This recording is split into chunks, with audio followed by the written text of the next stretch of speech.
For 20 years, women in Afghanistan enjoyed progressively more access to education and work opportunities. On August 15, 2021, their world turns upside down. The Taliban forces seized control of the country and make women their primary target. They order women to stay home. International media quickly condemns the Taliban's policies. The Taliban enact harsh restrictions on women's right to education, work, and movement. Unwilling to bend to the Taliban's rule, Afghan women take to the streets to protest these new policies at great personal risk. Several women are killed or kidnapped. Many others have their houses raided. Gradually, the women's protests spread throughout Afghanistan. Determined that their voices not be lost, women in Afghanistan speak out about the tightening restriction. Aliyah Azizi, head of the Herat women's prison, suddenly goes missing, sparing fear of Taliban abduction. Undeterred, the women continue to protest, taking to the streets in Kabul. They chant, "We want our role in society. Don't kill us for the crime of being a woman."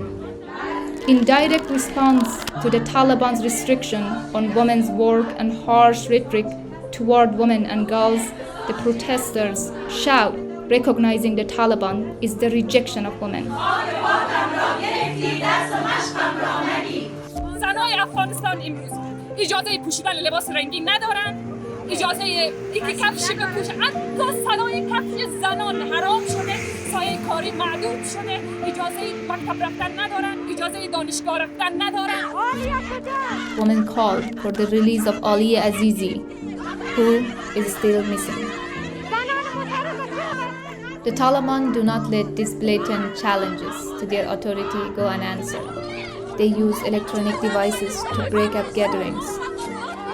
Following a January 16 protest over the targeted killing and disappearance of women and Taliban's compulsory hijab, houses of 2 protesters are raided and 5 women are abducted. Even then, the Taliban's intimidation doesn't stop the protests. But as the crackdown grows more violent, women are driven farther underground. The protesters move indoors, unable to show their faces or use their names. They start using a network of safe houses and say they feel more desperate and hopeless, especially as international attention wanes. As the weeks roll on, the impact of the Taliban's policies restricting women comes into sharper focus. Only a handful of female medical workers and educators are able to keep their jobs. Female broadcast journalists are ordered to hide their faces. High school graduation is impossible for most girls. Women have vanished from society. Now, a year after the Taliban's takeover, Afghan women are still fighting for their rights, risking their lives, and asking the world to hear their voices any way they can.